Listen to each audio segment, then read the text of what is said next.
पै विच चढ़ाइए श्रम पात्र होए नान कुश्ती जे रपै कूड़े सोए ना कोए। महला पहला।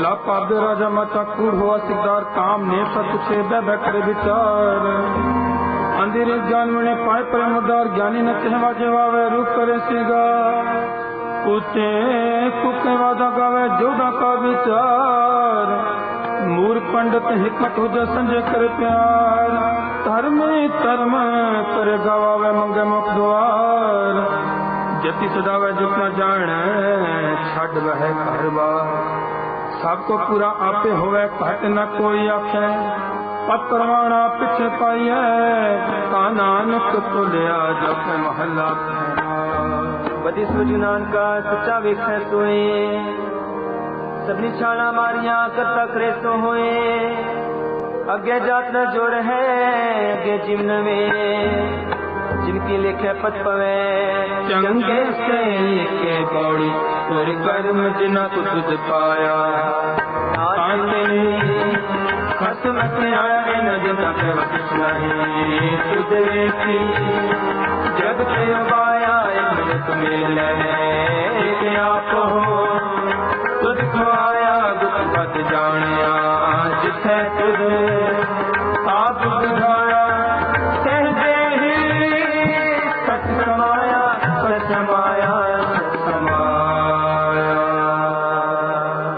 पौड़ी धरक्रम बिना को दुख पाया तो तुम्हें खसम से आया इना जनता के वस किश नहीं तुझे वेखी जग दुख पाया एक नानू तू मेले का पोद खुआया पर कृपा ते जाने जिथे तुदा बुझाया सहजे ही सच समाया सहजे ही सच समाया ज्यों पवे त्यों राख ले हम शरण सब आए राम राजे हम फूल में गाड़े दिन रात हर लाज रखाए अंबार के तो गुर पिता है बेमत समझाए जन नानक दास हर कांडिया हर कैद रखाए कैद रखाए।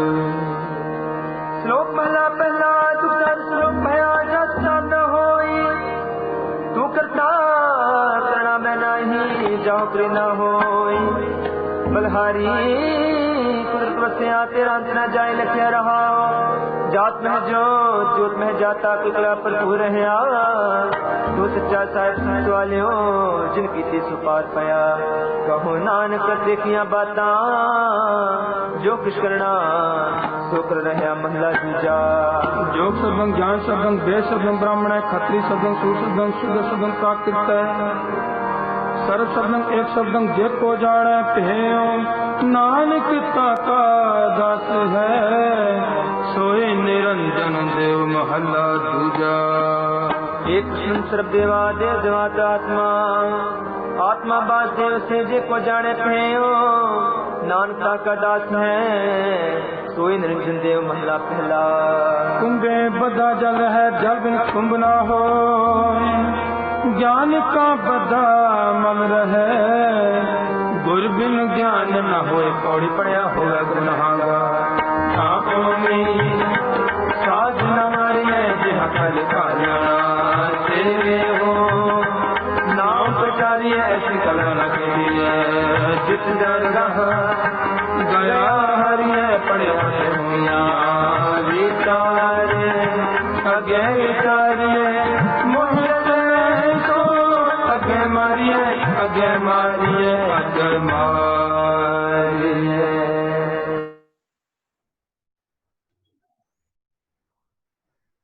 वाहिगुरु जी का खालसा वाहिगुरु जी की फतेह।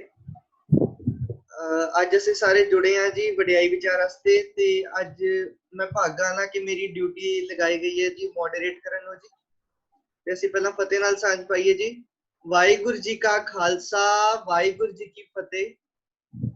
ਤੇ ਇਸ ਨਾਲ ਹੀ ਮੈਂ ਰਿਕੁਐਸਟ ਕਰਨਾ ਚਾਹਾਂਗਾ ਕਿ ਜਾਪ ਦੀ ਸੇਵਾ ਜਲਨਿਤ ਦੀਦੀ ਤੇ ਦਿਵਜੋਤ ਵੀਰ ਜੀ ਸਟਾਰਟ ਕਰਨ ਜੀ।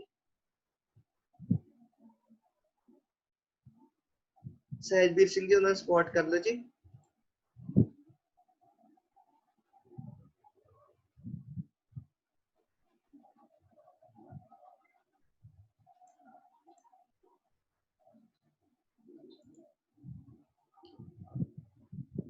ਆਪਾਂ ਪਹਿਲਾਂ ਜਾਪ ਦੀ ਸੇਵਾ ਅਸੀਂ ਸਟਾਰਟ ਕਰ ਲੈਂਦੇ ਹਾਂ ਜੀ। ਉਨੀ ਦੇਰ ਚ ਹੋਪਸ ਉਹਨਾਂ ਦਾ ਕਨੈਕਸ਼ਨ ਹੋ ਜਾਏ ਤੇ ਅਸੀਂ ਸਟਾਰਟ ਕਰੀਏ ਜੀ। ਇੱਕ ਓੰਕਾਰ ਸਤਿਨਾਮ ਕਰਤਾ ਪੁਰਖ ਨਿਰਭਉ ਨਿਰਵੈਰ ਅਕਾਲ ਮੂਰਤ ਅਜੂਨੀ ਸੈਭੰ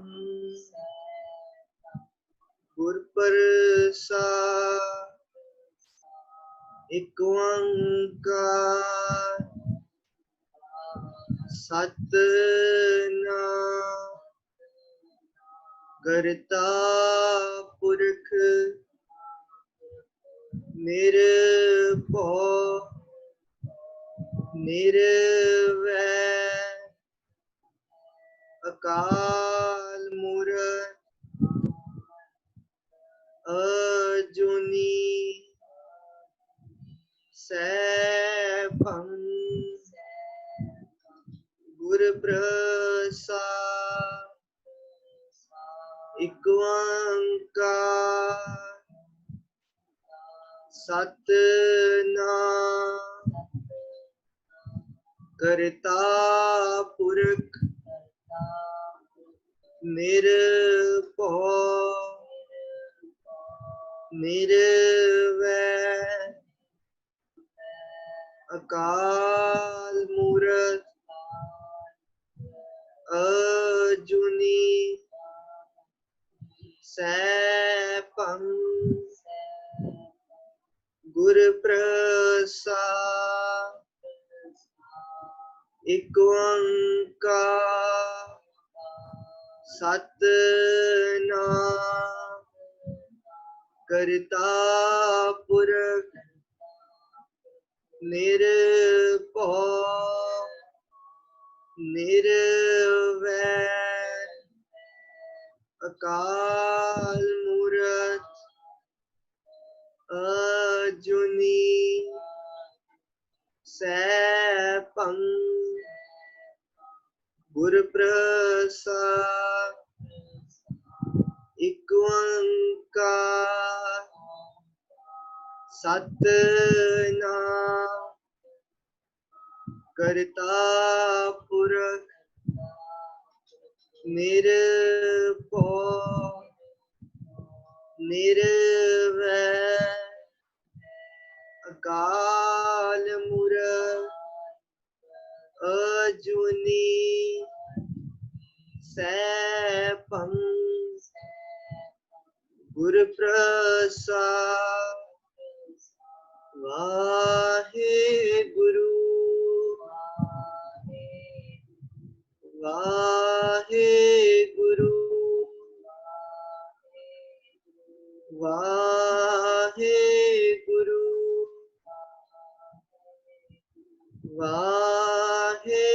ਵਾਹਿਗੁਰੂ ਵਾਹਿਗੁਰੂ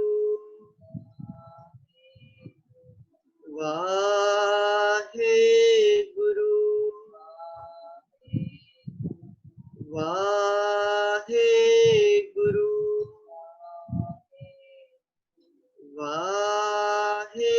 ਵਾਹਿਗੁਰੂ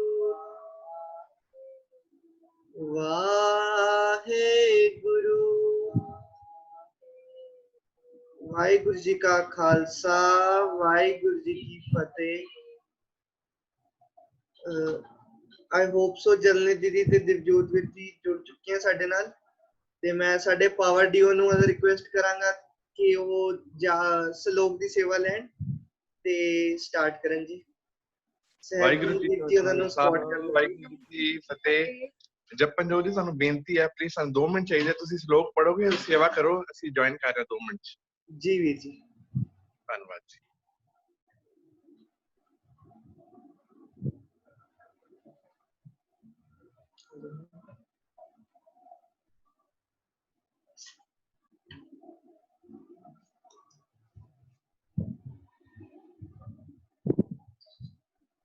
कबीर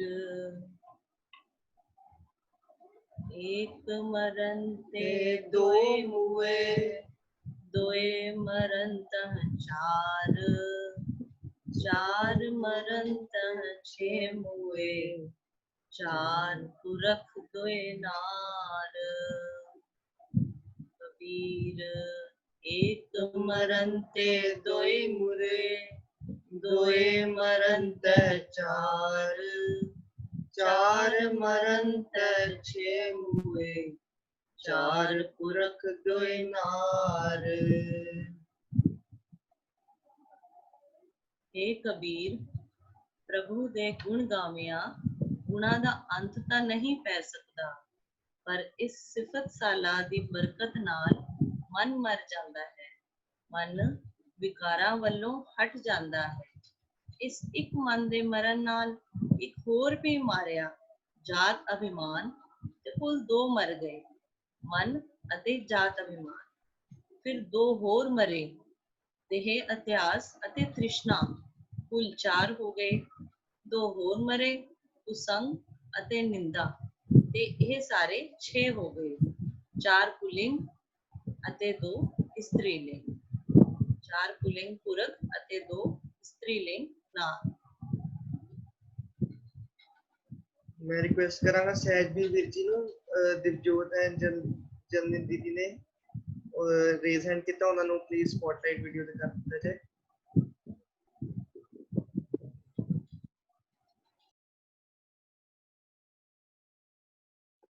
ਵਾਹਿਗੁਰੂ ਵਾਹਿਗੁਰੂ ਜੀ ਕਾ ਖਾਲਸਾ, ਵਾਹਿਗੁਰੂ ਜੀ ਕੀ ਫਤਿਹ। ਸ਼ਕਤੀ ਜੀ, ਅਸੀਂ ਵਿਚਾਰ ਸ਼ੁਰੂ ਕਰ ਰਹੇ ਹਾਂ ਜੀ ਅੱਜ ਦੀ। ਬੜਾ ਹੀ ਪਿਆਰਾ ਸ਼ਲੋਕ ਹੈ ਕਬੀਰ ਜੀ ਦਾ।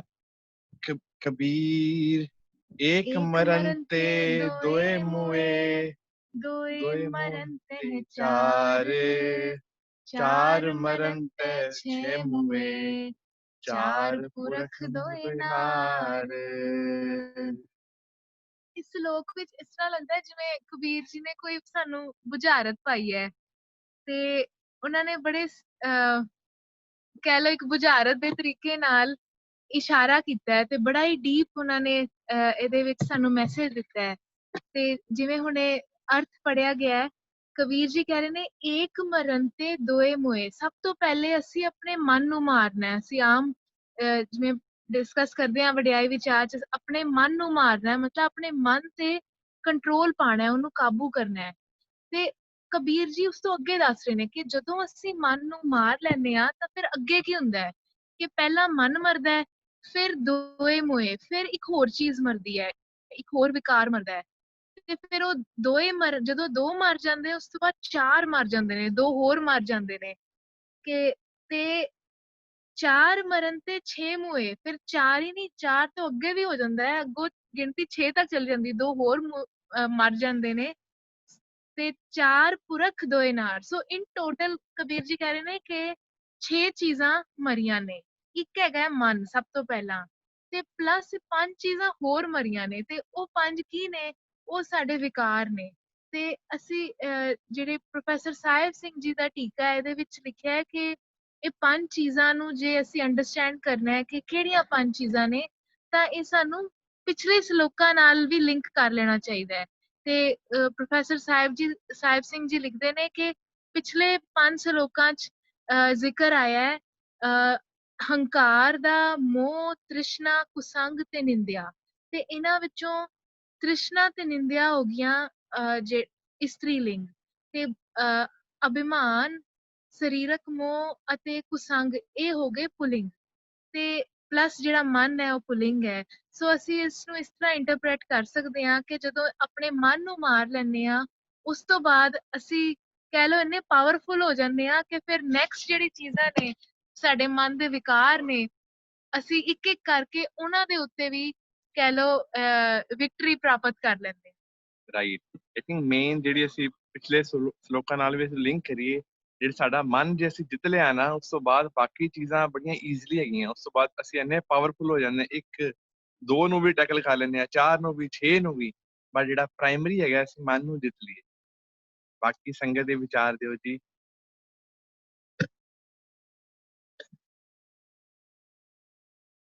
ਕੋਈ ਸੰਗਤ ਵਿੱਚੋਂ ਹੈਂਡ ਰੇਸ ਹੈਗਾ ਜੀ ਕਿਸੇ ਦਾ? ਬਹੁਤ ਬਿਊਟੀਫੁਲੀ ਐਕਸਪਲੇਨ ਕੀਤਾ ਹੈ ਦੋਨੋਂ ਡੀਓ ਨੇ। ਤੇ ਮੈਂ ਇਹਦੇ ਤੇ ਇਹੀ ਕਹੂੰਗਾ ਕਿ ਕਬੀਰ ਜੀ ਨੇ ਬਹੁਤ ਬਿਊਟੀਫੁਲੀ ਇਹਨੂੰ ਸਿਗਨੀਫਾਈ ਕੀਤਾ ਕਿ ਸਟੈਪ ਵਾਈਜ਼ ਅਸੀਂ ਇਹਨਾਂ ਨੂੰ ਉਹ ਕੀਤਾ ਕਿ ਪਹਿਲਾਂ ਅਸੀਂ ਮਨ ਮਾਰਨਾ ਹੈ ਤੇ 6 ਵਿਕਾਰ ਨੂੰ ਹੌਲੀ ਹੌਲੀ 1 ਤੋਂ 2, 2 ਤੋਂ 4, 4 ਤੋਂ 6। ਨਹੀਂ ਤਾਂ ਅਸੀਂ ਕਿਸੇ ਨੇ ਐਕਸਪਲੇਨ ਕਰਨਾ ਹੋਏ ਅਸੀਂ ਕਹਿ ਸਕਦੇ ਹਾਂ ਕਿ ਅਸੀਂ 6 ਵਿਕਾਰ ਮਾਰਨੇ ਆ, ਬਟ ਸਟੈਪ ਵਾਈਜ਼ ਚੱਲਣਾ ਤੇ ਉਹਨੂੰ ਇੱਕ ਪੋਇਟਿਕ ਫਾਰਮ 'ਚ ਐਕਸਪਲੇਨ ਕਰਨਾ ਬਹੁਤ ਸੋਹਣੇ ਤਰੀਕੇ ਨਾਲ ਕੀਤਾ ਹੋਇਆ ਜੀ। ਮੈਂ ਹੋਰ ਸੰਗਤ ਨੂੰ ਰਿਕੁਐਸਟ ਕਰਾਂਗਾ ਕਿ ਆਪਣੇ ਵਿਊ ਸ਼ੇਅਰ ਕਰਨ।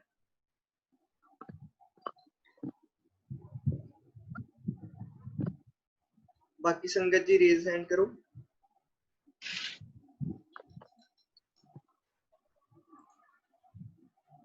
ਆਪਾਂ ਨੈਕਸਟ ਲੋਕ ਵੱਲ ਚੱਲਦੇ ਹਾਂ ਜੀ।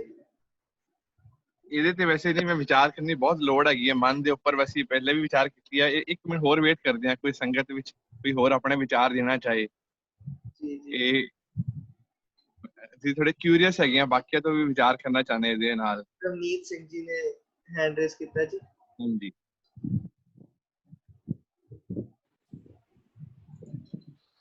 ਹਾਂਜੀ, ਵਾਹਿਗੁਰੂ ਜੀ ਕਾ ਖਾਲਸਾ, ਵਾਹਿਗੁਰੂ ਜੀ ਕੀ ਫਤਿਹ। परसों कल मेरी सेवा लगी सी, तो उससे परसों मैं भी इस श्लोक की तैयारी की थी। बड़ा अलग जिहा श्लोक है। जिस सटीक विचों मैं तैयारी कर रहा सी, ਉਹਦੇ ਵਿੱਚ इस श्लोक ਦੇ 5 अर्थ ਦਿੱਤੇ ਹੋਏ ਸੀ। सो मैं ਜਦੋਂ इस श्लोक ਨੂੰ पढ़ ਰਿਹਾ ਸੀ ਤੇ ਕਈ ਤਰ੍ਹਾਂ ਦੇ ਵਿਚਾਰ ਆ ਰਹੇ ਸੀ। ਤੇ ਜੋ ਅੱਜ ਜੋ ਹੁਣ ਇਹ ਸ਼ਲੋਕ ਪੜ੍ਹ ਕੇ ਜੋ ਹੁਣ ਵਿਚਾਰ ਆ ਰਿਹਾ, ਉਹ ਮੈਨੂੰ ਇੱਕ ਗੇਮ ਯਾਦ ਆ ਰਹੀ ਜਿਹਦੇ ਵਿੱਚ ਹੁੰਦਾ ਨਹੀਂ ਕਿ ਕਈ ਸਾਰੇ ਬਲੋਕਸ ਉਹਨਾਂ ਨੇ ਅਸੈਂਬਲ ਕੀਤੇ ਹੁੰਦੇ ਨੇ ਫਲੋਰ ਤੇ, ਤੇ ਜਦੋਂ ਅਸੀਂ ਇੱਕ ਬਲੋਕ ਡੇਗਨੇ ਆ ਤੇ ਸਾਰੇ ਜਿਹੜੇ ਹੋਰ ਬਲੋਕਸ ਹੁੰਦੇ ਨੇ ਉਹ ਵਾਰੀ-ਵਾਰੀ ਡਿੱਗਣਾ ਸ਼ੁਰੂ ਹੋ ਜਾਂਦੇ ਨੇ। ਤੇ ਮੈਨੂੰ ਕਿਤੇ ਨਾ ਕਿਤੇ ਇਹ ਸ਼ਲੋਕ ਉਸ ਤਰ੍ਹਾਂ ਹੀ ਲੱਗ ਰਿਹਾ ਕਿ ਜਿਵੇਂ ਪਹਿਲੇ ਅਸੀਂ ਮਨ ਨੂੰ ਅਗਰ ਡੇਗ ਦਈਏ, ਮਨ ਨੀਵਾ ਮਤ ਉੱਚੀ ਹੋ ਜਾਂਦੀ ਹੈ ਤੇ ਨਾਲ ਕਰਦੇ ਕਰਦੇ ਹੋਰ ਸਾਰੇ ਵਿਕਾਰ ਵੀ ਆਪਣੇ ਆਪ ਡਿੱਗਣੇ ਸ਼ੁਰੂ ਹੋ ਜਾਂਦੇ ਨੇ। ਵਾਹਿਗੁਰੂ ਜੀ ਕਾ ਖਾਲਸਾ, ਵਾਹਿਗੁਰੂ ਜੀ ਕੀ ਫਤਿਹ। वाह जी, बहुत ही प्यारी एग्जाम्पल है। ये ਅਸੀਂ ਬਹੁਤ ਪਿਆਰੀ ਐਗਜ਼ਾਮਪਲ ਦਿੱਤੀ ਵੀਰ ਜੀ ਨੇ ਕਿ ਬਲੌਕਸ ਦੀ। ਤੇ ਜੇ ਅਸੀਂ ਇਦਾਂ ਸੋਚੀਏ ਕਿ ਕਬੀਰ ਜੀ ਕਹਿ ਰਹੇ ਨੇ ਜਿਹੜਾ ਸਭ ਤੋਂ ਫੰਡਾਮੈਂਟਲ ਜਿਹੜਾ ਥੱਲੇ ਵਾਲਾ ਬਲੌਕ ਹੈ ਕਹਿ ਲਓ, ਜਿਹਦੇ ਉੱਤੇ ਬਾਕੀ ਸਭ ਕੁਝ ਖੜਾ ਉਹ ਹੈਗਾ ਮਨ। ਸਭ ਤੋਂ ਪਹਿਲੇ ਉਹਨੂੰ ਹੀ ਮਾਰ ਲਓ, ਉਹੀ ਬਲੌਕ ਨੂੰ ਕੱਢ ਦਿਓ ਤੇ ਫਿਰ ਜਿਹੜੇ ਉੱਤੇ ਜਿਹੜੇ ਬਾਕੀ ਚੀਜ਼ਾਂ ਇਕੱਠੀਆਂ ਹੋਈਆਂ ਪਿਆ ਨੇ ਉਹ ਆਪਣੇ ਆਪ ਹੀ ਥੱਲੇ ਡਿੱਗ ਜਾਣਗੀਆਂ। ਵਾਹ ਜੀ, ਗ੍ਰੇਟ ਜੀ। ਗੁਰੂ ਸਾਹਿਬ ਅੱਗੇ ਅਸੀਂ ਅਰਦਾਸ ਕਰੀਏ, ਜਿਹੜੇ ਸ਼ਬਦ ਪੜ੍ਹਦੇ ਨੇ, ਮੰਮਾ ਮਨ ਸਿਓ ਕਾਜ ਹੈ, ਮਨ ਸਾਧੇ ਸਿੱਧ ਹੋਏ। ਮਨ ਨੂੰ ਸਾਧਨ ਦੀ ਬਹੁਤ ਲੋੜ ਹੈ। ਇਹੀ ਆਈ ਥਿੰਕ ਜਿਹੜੀ ਸਾਡੀ ਰੋਜ਼ਾਨਾ ਇਹੀ ਸਾਡੀ ਜਿਹੜੇ ਐਨਰਜੀ ਸਾਨੂੰ ਇੱਥੇ ਲਾਣੀ ਚਾਹੀਦੀ ਹੈ ਆਪਣੀ, ਕਿ ਮਨ ਨੂੰ ਬਸ ਕਰੀਏ। ਮਨ ਜੀਤੈ ਜਗ ਜੀਤ।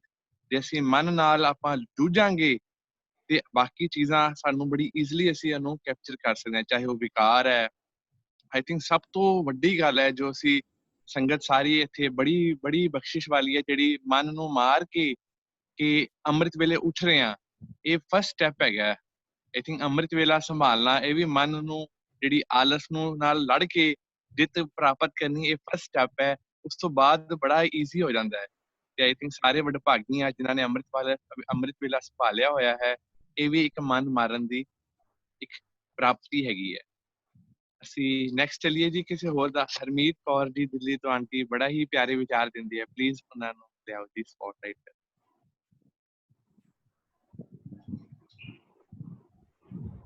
ਵਾਹਿਗੁਰੂ ਜੀ ਕਾ ਖਾਲਸਾ, ਵਾਹਿਗੁਰੂ ਜੀ ਕੀ ਫਤਿਹ। ਸੰਗਤ ਜੀਓ, ਧੰਨ ਗੁਰੂ ਅਮਰਦਾਸ ਸਾਹਿਬ ਸੱਚੇ ਪਾਤਸ਼ਾਹ ਦਾ ਇਹ ਫਰਮਾਨ ਜ਼ਹਿਨ ਚੋਂ ਨਿਕਲ ਰਿਹਾ ਸੀ। ਮਹਾਰਾਜ ਫਰਮਾਉਂਦੇ ਨੇ, ਮਨ ਮਰੈ ਧਾਤ ਮਰ ਜਾਏ, ਮਨ ਮਾਰਨ ਦੀ ਗੱਲ ਆਪਾਂ ਕਰ ਰਹੇ ਹਾਂ, ਪਰ ਮਨ ਨੂੰ ਮਾਰਨਾ ਕਿੱਦਾਂ ਹੈ? ਬਿਨ ਮਨ ਮੋਏ ਕੈਸੇ ਹਰ ਪਾਏ। ਇਹ ਸਭ ਸੱਚੇ ਪਾਤਸ਼ਾਹ ਦੱਸਦੇ ਨੇ ਕਿ ਮਨ ਹੈ ਭਾਈ, ਉਸ ਹਰ ਨਾਮ ਦੀ ਬਰਕਤ ਨਾਲ ਮਨੁੱਖ ਦਾ ਮਨ ਵਿਕਾਰਾਂ ਦਾ ਅਸਰ ਨਹੀਂ ਕਬੂਲਦਾ। ਮਨ ਦੀ ਤ੍ਰਿਸ਼ਨਾ ਮੁੱਕ ਜਾਂਦੀ ਹੈ। ਕਿਸ ਤਰ੍ਹਾਂ? ਹਰੀ ਦੇ ਨਾਮ ਦੀ ਬਰਕਤ ਨਾਲ। ਜਦ ਤੱਕ ਮਨ ਵਿਕਾਰਾਂ ਵੱਲੋਂ ਅਛੋਹ ਨਹੀਂ ਹੁੰਦਾ, ਪਰਮਾਤਮਾ ਦਾ ਮਿਲਾਪ ਮਨੁੱਖ ਨਹੀਂ ਕਰ ਸਕਦਾ। ਇਹ ਮਨ ਮਰੈ ਦਾਰੂ ਜਾਣੈ ਕੋਏ। ਇਹ ਭਾਈ, ਕੋਈ ਵਿਰਲਾ ਮਨੁੱਖ ਉਹ ਦਵਾਈ ਜਾਣਦਾ ਹੈ ਜਿਸ ਦੇ ਵਰਤਨ ਨਾਲ ਇਹ ਮਨ ਵਿਕਾਰਾਂ ਦਾ ਅਸਰ ਕਬੂਲੋਂ ਹਟ ਜਾਏ। ਮਨ ਸ਼ਬਦ ਮਰੈ ਬੁਝੈ ਜਨ ਸੋਏ। ਉਹ ਮਨੁੱਖ ਸਮਝ ਲੈਂਦਾ ਹੈ ਕਿ ਗੁਰੂ ਦੇ ਸ਼ਬਦ ਵਿੱਚ ਜੁੜਿਆਂ ਮਨ ਵਿਕਾਰਾਂ ਵੱਲੋਂ ਅਛੋ ਹੋ ਜਾਂਦਾ ਹੈ। ਸੋ ਆਪਾਂ ਯਤਨ ਕਰੀਏ, ਗੁਰੂ ਦੇ ਸ਼ਬਦ ਨਾਲ ਜੁੜੀਏ। ਜੋ ਅਸੀਂ ਸਾਰੇ ਗੁਰੂ ਆਸਰੇ ਰਲ ਮਿਲ ਬੈਠਦੇ ਹਾਂ, ਨਮਸਕਾਰ ਹੈ ਉਹ ਜੇ ਬੱਚਿਆਂ ਦੇ ਚਰਨਾਂ ਵਿੱਚ ਕਿ ਉਮਰ ਤੋਂ ਭਾਵੇਂ ਸਾਨੂੰ ਲੱਗਦਾ ਸਾਡੇ ਤੋਂ ਛੋਟੇ ਨੇ, ਪਰ ਵਿਚਾਰਾਂ ਦੇ ਹਿਸਾਬ ਨਾਲ, ਬਖਸ਼ਿਸ਼ ਦੇ ਹਿਸਾਬ ਨਾਲ ਕਈ ਕਦਮ ਅੱਗੇ ਜਾ ਚੁੱਕੇ ਨੇ। ਸ਼ੁਕਰ ਹੈ ਦਾਤੇ ਦਾ, ਸ਼ੁਕਰ ਹੈ ਦਾਤੇ ਦਾ। ਅਸੀਂ ਵੀ ਕੋਸ਼ਿਸ਼ ਕਰੀਏ ਇਦਾਂ ਹੀ ਕਿ ਮਨ ਨੂੰ ਮਾਰਨ ਵਾਸਤੇ ਗੁਰ ਸ਼ਬਦ ਨਾਲ ਜੁੜਨਾ ਕਰੀਏ ਜੀਓ। ਵਾਹਿਗੁਰੂ ਜੀ ਕਾ ਖਾਲਸਾ, ਵਾਹਿਗੁਰੂ ਜੀ ਕੀ ਫਤਿਹ। ਜੀ ਦੋ ਹੋਰ ਹੈਂਡ ਰੇਸ ਹੈ ਜੀ, ਪਲੀਜ਼। ਗੁਰਵੀਰ ਸਿੰਘ ਜੀ, ਮਨਦੀਪ ਕੌਰ ਜੀ।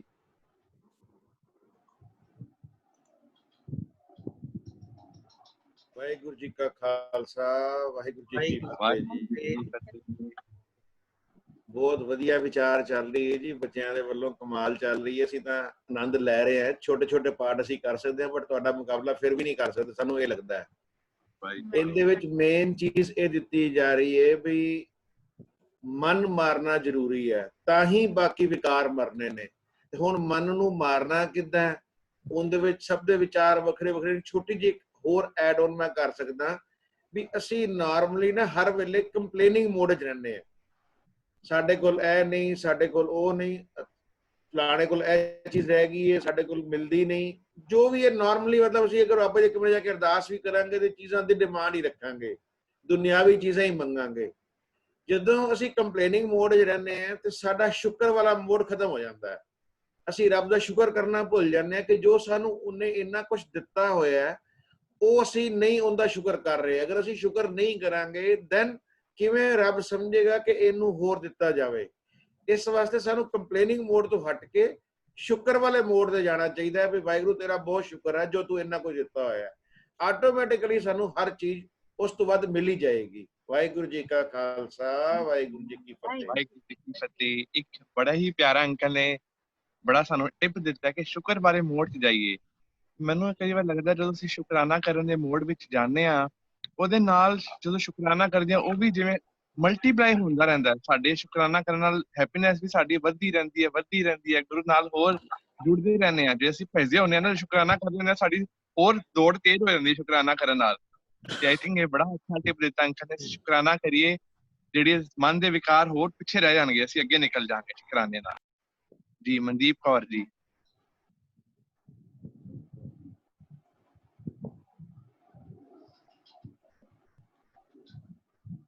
ਵਾਹਿਗੁਰੂ ਜੀ ਕਾ ਖਾਲਸਾ, ਵਾਹਿਗੁਰੂ ਜੀ ਕੀ ਫਤਿਹ। ਵਾਹਿਗੁਰੂ ਜੀ ਕੀ ਫਤਿਹ ਜੀ। ਬੋਲੋ। ਮੈਨੂੰ ਇਸ ਸ਼ਲੋਕ ਦੀ ਸਮਝ ਲੱਗੀ ਹੈ ਕਿ ਕਬੀਰ ਜਿਸ ਵਿੱਚ ਕਹਿ ਰਹੇ ਨੇ, ਇੱਕ ਮਰਨ ਤੇ ਦੋਏ ਮਰਨ ਤੇ ਚਾਰ। ਕਿ ਜੇ ਕਬੀਰ ਜੀ ਕਹਿ ਰਹੇ ਨੇ, ਜੇ ਆਪਾਂ ਇੱਕ ਨੂੰ ਮਾਰ ਲਈਏ, ਇੱਕ ਭਾਵ ਨੂੰ ਮਨ ਨੂੰ, ਜੇ ਅਸੀਂ ਇੱਕ ਆਪਣੇ ਮਨ ਨੂੰ ਮਾਰ ਲਈਏ ਨਾ, ਉਸਦੇ ਨਾਲ ਦੋ ਹੋਰ ਮਰ ਜਾਂਦੇ ਨੇ। ਦੋ ਕਿਹੜੇ ਮਰ ਜਾਂਦੇ ਨੇ? ਆਸਾ ਔਰ ਤ੍ਰਿਸ਼ਨਾ। ਆਸਾ ਤੇ ਤ੍ਰਿਸ਼ਨਾ ਦੋ ਹੋਰ ਮਰ ਜਾਂਦੀਆਂ ਨੇ। ਜੇ ਅਸੀਂ ਆਪਣੇ ਮਨ ਨੂੰ ਮਾਰ ਲਈਏ ਤਾਂ ਦੋਏ ਮਰਨ ਤੇ ਚਾਰ। ਤੇ ਉਹ ਜਦੋਂ ਆਸਾ ਤੇ ਤ੍ਰਿਸ਼ਨਾ ਦੋ ਮਰਦੇ ਨੇ ਤਾਂ ਉਹਦੇ ਨਾਲ ਚਾਰ ਹੋਰ ਮਰਦੇ ਨੇ। ਉਹ ਚਾਰ ਕਿਹੜੇ ਨੇ? ਕਾਮ, ਕ੍ਰੋਧ, ਲੋਭ, ਮੋਹ। ਜੇ ਹੁਣ ਇਹਦੇ ਚ ਜੇ ਸਿਰਫ ਆਪਾਂ ਇੱਕ ਮਨ ਨੂੰ ਮਾਰੀਏ ਤਾਂ ਉਸਦੇ ਨਾਲ ਆਸਾ ਤ੍ਰਿਸ਼ਨਾ ਦੇ ਨਾਲ ਲੋਭ, ਮੋਹ, काम क्रोध लोभ मोह। उस तो बाद अगे है 4 मरण ते 6 मूए 4 पुरख दुए नाल। ये 4 जदों ये मरदे ने ना जिवें पहला आशा ते तृष्णा मरदे ने, फिर काम क्रोध लोभ मोह अहंकार। ते नैक्सट लाइन च उल्टा दसिया है, जिवें पहला काम क्रोध लोभ मोह अहंकार मरदे ने जां फिर उस तो बाद मुख मूए 4 ते मतलब कि ਜਿਹੜੇ ਅੱਗੋਂ ਫਿਰ ਆਸਾ ਤੇ ਤ੍ਰਿਸ਼ਨਾ ਉਹ ਮਰਦੀਆਂ ਨੇ। ਤੇ 4 ਪੁਰਖ ਦੇ ਨਾਲ ਜਿਹੜੇ 4 ਕਾਮ ਕ੍ਰੋਧ ਲੋਭ ਮੋਹ ਹੰਕਾਰ ਨੇ, ਉਹਨਾਂ ਨੂੰ ਕਬੀਰ ਜੀ ਨੇ ਇਸ ਸ਼ਲੋਕ ਦੇ ਵਿੱਚ ਭਾਵ ਕਿ ਪੁਰਖ ਕਿਹਾ ਹੈ ਤੇ ਦੂਏ ਨਾਰ ਤੇ ਆਸਾ ਤੇ ਤ੍ਰਿਸ਼ਨਾ ਹਨ ਜੋ ਉਹਨਾਂ ਨੂੰ ਨਾਰ ਕਿਹਾ ਹੈ, ਭਾਵ ਕਿ ਲੇਡੀ ਕਿਹਾ ਹੈ। ਕਬੀਰ ਵੀ ਕਹਿੰਦੇ ਨੇ ਜੇ ਅਸੀਂ ਆਪਾਂ ਸਿਰਫ ਇੱਕ ਮਨ ਨੂੰ ਮਾਰ ਲਈਏ ਨਾ ਤਾਂ ਆਪਾਂ ਹਰੇਕ ਕੰਮ ਸਫਲ ਕਰ ਲਾਂਗੇ। ਇੱਕ ਸਿਰਫ ਆਪਾਂ ਨੂੰ ਮਨ ਤੋਂ ਮਾਰਨ ਦੀ ਲੋੜ ਹੈ। ਜਦੋਂ ਸਾਡੇ ਜਿਵੇਂ ਆਪਾਂ ਕੋਈ ਵੀ ਕੰਮ ਕਰਦੇ ਹਾਂ ਤਾਂ ਉਹ ਮਨ ਕਹਿੰਦਾ ਨਹੀਂ ਇਹ ਹੱਲੇ ਨਹੀਂ ਕਰਨਾ, ਉਹ ਕਹਿੰਦਾ ਕੱਲ ਕਰਾਂਗੇ, ਹੱਲੇ ਨਹੀਂ ਕਰਨਾ। ਮਨ ਇਸ ਤਰ੍ਹਾਂ ਕਹਿੰਦਾ ਨਾ, ਇਸ ਕਰਕੇ ਅਸੀਂ ਆਪਣੇ ਮਨ ਨੂੰ ਮਾਰੀਏ ਤੇ ਆਪਣੇ ਜਿਹੜੇ ਆਸਾ ਤ੍ਰਿਸ਼ਨਾ ਆਪਣੇ ਆਪ ਮਰ ਜਾਣਗੇ। ਤੇ ਉਸ ਤੋਂ ਬਾਅਦ ਜਿਹੜੇ ਕਾਮ ਕ੍ਰੋਧ ਲੋਭ ਮੋਹ ਹੰਕਾਰ ਨੇ ਆਪਣੇ ਆਪ ਮਰ ਜਾਣਗੇ। ਤੇ ਇਹ 4 काम क्रोध लोभ मोह अहंकार ते आस्था तृष्णा ये 6 चीज़ां अपने आप ही मर जाएंगियां जे सिर्फ ਅਸੀਂ ਇੱਕ ਮਨ ਨੂੰ ਮਾਰ ਲਈਏ। ਵਾਹਿਗੁਰੂ ਜੀ ਕਾ ਖਾਲਸਾ, ਵਾਹਿਗੁਰੂ ਜੀ ਕੀ ਫਤਿਹ। ਵਾਹ ਤੇ ਧੰਨਵਾਦ ਮਨਦੀਪ ਕੌਰ ਜੀ, ਬਹੁਤ ਖੂਬ। ਹਾਂਜੀ ਜਸਵੀਰ ਸਿੰਘ ਜੀ ਦਮਦਮਾ ਸਾਹਿਬ ਜੀ ਨੂੰ ਬੇਨਤੀ ਹੈ ਪਲੀਜ਼। ਵਾਹਿਗੁਰੂ ਜੀ ਕਾ ਖਾਲਸਾ, ਵਾਹਿਗੁਰੂ ਜੀ ਕੀ ਫਤਿਹ। ਵਾਹਿਗੁਰੂ ਜੀ ਕੀ ਫਤਿਹ ਜੀ। ਵੀਰ ਜੀ ਮਨ ਮਾਰਨ ਦੀ ਗੱਲ ਹੋਈ ਹੈ ਇੱਥੇ, ਤੇ ਇੱਕ ਸ਼ਬਦ ਹੁੰਦਾ ਹੈ ਗੁਰੂ ਗ੍ਰੰਥ ਸਾਹਿਬ ਦੇ ਵਿੱਚ 159 ਪੇਜ ਤੇ, ਕਹਿੰਦੇ ਮਨ ਮਾਰੇ ਧਾਤ ਮਰ ਜਾਏ। ਗੌੜੀ ਗੁਆਰੇ ਦੀ ਮਹੱਲਾ ਤੀਜਾ ਦੇ ਵਿੱਚ ਆਉਂਦਾ ਹੈ। ਕਹਿੰਦੇ ਜਦੋਂ ਗੁਰੂ ਦੀ ਸ਼ਰਨ ਆਪਾਂ ਪੈ ਜਾਂਗੇ ਨਾ ਤੇ ਫਿਰ ਮਨ ਸਾਡਾ ਕਾਬੂ ਉਹਨੂੰ ਕਰ ਲੈਂਦਾ, ਮਨੁੱਖ ਆਪਣੇ ਮਨ ਨੂੰ ਕਾਬੂ ਕਰ ਲੈਂਦਾ ਹੈ ਔਰ ਉਸ ਮਨੁੱਖ ਦੀ ਮਾਇਆ ਵਾਲੀ ਭਟਕਣਾ ਮੁੱਕ ਜਾਂਦੀ ਹੈ। ਬਿਨ ਮੂਏ ਕੈਸੇ ਹਰ ਪਾਏ। ਮਨ ਵਸ ਵਿੱਚ ਆਉਣ ਤੋਂ ਬਿਨਾਂ ਪਰਮਾਤਮਾ ਦੀ ਪ੍ਰਾਪਤੀ ਵੀ ਨਹੀਂ ਹੋ ਸਕਦੀ। ਮਨ ਮਰੈ ਦਾਰੂ ਜਾਣੈ ਕੋਏ। ਉਸੇ ਮਨੁੱਖ ਦਾ ਮਨ ਵਸ ਵਿੱਚ ਆਉਂਦਾ ਹੈ ਜਿਹੜਾ ਇਸ ਨੂੰ ਵਸ ਲਿਆਉਣ ਦੀ ਦਵਾਈ ਜਾਣਦਾ ਹੈ। ਮਨ ਸ਼ਬਦ ਮਰੈ ਬੁੱਝੈ ਜਨ ਸੋਏ। ਜਿਹੜਾ ਮਨੁੱਖ ਗੁਰੂ ਦੀ ਸ਼ਰਨ ਪੈਂਦਾ ਉਹੀ ਸਮਝਦਾ ਹੈ ਕਿ ਮਨ ਗੁਰੂ ਦੇ ਸ਼ਬਦ ਵਿੱਚ ਜੁੜਿਆ ਹੀ ਵਸ ਵਿੱਚ ਆ ਸਕਦਾ ਹੈ। ਤੇ ਜਿਸ ਨੂੰ ਬਖਸ਼ੇ ਦੇ ਵਡਿਆਈ, ਜਿਸ ਮਨੁੱਖ ਉੱਤੇ ਪਰਮਾਤਮਾ ਮਿਹਰ ਕਰਦਾ ਹੈ, ਗੁਰ ਪ੍ਰਸਾਦ ਹਰ ਵਸੈ ਮਨ ਆਈ, ਉਸ ਨੂੰ ਇਹ ਵਡਿਆਈ ਦਿੰਦਾ ਤੇ ਗੁਰੂ ਦੀ ਕਿਰਪਾ ਨਾਲ ਉਹ ਪ੍ਰਭੂ ਉਸਦੇ ਮਨ ਵਿੱਚ ਆ ਵਸਦਾ ਹੈ। ਵਾਹਿਗੁਰੂ ਜੀ ਕਾ ਖਾਲਸਾ, ਵਾਹਿਗੁਰੂ ਜੀ ਕੀ ਫਤਿਹ। ਵਾਹਿਗੁਰੂ ਜੀ ਧੰਨਵਾਦ ਜੀ, ਬਹੁਤ ਆਨੰਦ। ਬੇਨਤੀ ਹੈ ਜੀ ਮੈਂ ਸ਼ੇਅਰ ਕਰਨਾ ਚਾਹੂੰਗਾ ਜੀ। ਹਾਂਜੀ ਹਾਂਜੀ ਪਲੀਜ਼। ਕਿ ਜਿਵੇਂ ਅਸੀਂ ਕੋਈ ਵੀ ਚੀਜ਼ ਆਪਾਂ ਸਟਾਰਟ ਕਰਦੇ ਆ ਜਾਂ ਕੋਈ ਵੀ ਚੀਜ਼ ਆਪਾਂ ਮਤਲਬ ਮੇਰਾ ਸਿਵਲ ਨਾਲ ਰਿਲੇਟਡ ਹੈ ਤੇ ਅਸੀਂ ਕੋਈ ਵੀ ਚੀਜ਼ ਕਰਦੇ ਉਹਦਾ ਇੱਕ ਯੂਜ਼ਰ ਮੈਨੂਅਲ ਹੁੰਦਾ ਤੇ ਇਹਦੇ ਚ ਅਸੀਂ ਮੇਨਲੀ ਅਸੀਂ ਡਿਮੋਲੀਸ਼ਨ ਕਰਨੀ ਹੈ ਆਪਣੇ ਵਿਕਾਰਾਂ ਦੀ। ਤੇ ਅਸੀਂ ਦੇਖੀਏ ਅਸੀਂ ਕੋਈ ਵੀ ਬਿਲਡਿੰਗ ਦਾ ਡਿਮੋਲੀਸ਼ਨ ਕਰਦੇ ਆ ਨਾ ਉਹਦਾ ਵੀ ਇੱਕ ਯੂਜ਼ਰ ਮੈਨੂਅਲ ਹੁੰਦਾ ਕਿ ਅਸੀਂ ਸਟਾਰਟਿੰਗ ਤੋਂ ਉੱਪਰੋਂ ਥੱਲੇ ਜਾਣਾ। ਤੇ ਅਗਰ ਅਸੀਂ ਥੱਲੋਂ ਮਤਲਬ ਕਿਧਰੋਂ ਹੋਰ ਸਟਾਰਟ ਕਰਾਂਗੇ ਤਾਂ ਡਿਮੋਲਿਸ਼ ਹੋ ਜਾਏਗਾ, ਬਟ ਉਹ ਸਾਨੂੰ ਸਮਾਨ ਇਕੱਠਾ ਕਰਦੇ ਜਿਹੜਾ ਡਿਮੋਲਿਸ਼ ਹੋ ਚੁੱਕਿਆ ਉਹਦੇ ਚ ਜ਼ਿਆਦਾ ਟਾਈਮ ਲੱਗ ਜਾਏਗਾ। ਇਹਦੇ ਚ ਵੀ ਇਦਾਂ ਹੀ ਕਿ ਅਸੀਂ ਮਨ ਨੂੰ ਮਾਰਾਂਗੇ ਤਾਂ ਹੌਲੀ ਹੌਲੀ ਕਰਕੇ ਸਟੈਪ ਵਾਈਜ਼ ਚੱਲਣਾ। ਜੇ ਅਗਰ ਅਸੀਂ ਵਿੱਚੋਂ ਕਿਤੋਂ ਖਤਮ ਕਰਨਾ ਤਾਂ ਸਾਨੂੰ ਟਾਈਮ ਜ਼ਿਆਦਾ ਲੱਗੇਗਾ। ਵਿਕਾਰ ਹੌਲੀ ਹੌਲੀ ਖਤਮ ਹੋ ਰਹੇ ਆ ਬਟ ਉਹਨਾਂ ਨੇ ਵੀ ਇੱਕ ਵੇ ਦਿੱਤਾ ਹੋਇਆ ਕਿ ਆਪਣਾ ਯੂਜ਼ਰ ਮੈਨੂਅਲ ਦਿੱਤਾ ਕਿ ਅਸੀਂ ਵਿਕਾਰ ਕਿਵੇਂ ਖਤਮ ਕਰਨੇ ਆ। ਬਹੁਤ ਖੂਬ। ਇੱਕ ਮੈਂ ਬਿਲਕੁਲ ਤੁਹਾਡੇ ਨਾਲ ਹੀ ਗੱਲ ਨੂੰ ਕੰਟੀਨਿਊ ਕਰ ਰਿਹਾ। ਹਰ ਵੇਲੇ ਸਾਨੂੰ ਯਾਦ ਰੱਖਣਾ ਚਾਹੀਦਾ ਕਿ ਅਸੀਂ ਆਪਣੇ ਮਨ ਨੂੰ ਮਾਰਨਾ ਹੈ। ਮੈਨੂੰ ਲੱਗਦਾ ਅਸੀਂ ਜਦੋਂ ਲਾਈਫ ਵਿੱਚ ਜਦੋਂ ਅਸੀਂ ਦਿਨੋਂ ਦਿਨ ਚੱਲਦੇ ਰਹਿੰਦੇ ਹਾਂ ਕਈ ਵਾਰ ਭੁੱਲ ਜਾਂਦੇ ਹਾਂ, ਅਸੀਂ ਮਨ ਦੇ ਵਸ ਚ ਆ ਜਾਂਦੇ ਹਾਂ ਕਈ ਵਾਰੀ। ਜਦੋਂ ਤਾਂ ਹੀ ਕਹਿੰਦੇ ਸਿਮਰਨ ਕਰਨਾ ਕਿਉਂ ਜ਼ਰੂਰੀ ਹੈ। ਜਦੋਂ ਅਸੀਂ ਗੁਰੂ ਸਾਹਿਬ ਨਾਲ ਜੁੜੇ ਰਹਾਂਗੇ, ਸਾਡਾ ਕਨੈਕਸ਼ਨ ਬਣਿਆ ਰਹੇਗਾ ਤੇ ਅਸੀਂ ਵਿਕਾਰਾਂ ਨੂੰ ਵੀ ਮਨ ਨੂੰ ਵੀ ਵਸ ਚ ਰੱਖਾਂਗੇ। ਜਦੋਂ ਅਸੀਂ ਹੋਰ ਦੁਨਿਆਵੀ ਰੰਗਾਂ ਵਿੱਚ ਰੰਗੇ ਜਾਂਦੇ ਹਾਂ ਫਿਰ ਸਾਡਾ ਮਨ ਸਾਨੂੰ ਆਪਣੇ ਅੰਡਰ ਕੰਟਰੋਲ ਚ ਕਰ ਲੈਂਦਾ ਹੈ। ਬਟ ਇਹ ਹਰ ਵੇਲੇ 24 ਘੰਟੇ ਸਾਨੂੰ ਰਿਮਾਈਂਡਰ ਰੱਖਣਾ ਚਾਹੀਦਾ ਹੈ, ਸਿਮਰਨ ਦੀ ਬਖਸ਼ਿਸ਼ ਨਾਲ ਹੀ ਹੋਏਗਾ, ਗੁਰੂ ਦੀ ਬਖਸ਼ਿਸ਼ ਨਾਲ ਨਹੀਂ, ਕਿ ਅਸੀਂ ਮਨ ਨੂੰ ਸਾਧ ਕੇ ਰੱਖਣਾ। ਜੀ ਪਰਵਿੰਦਰ ਸਿੰਘ ਜੀ।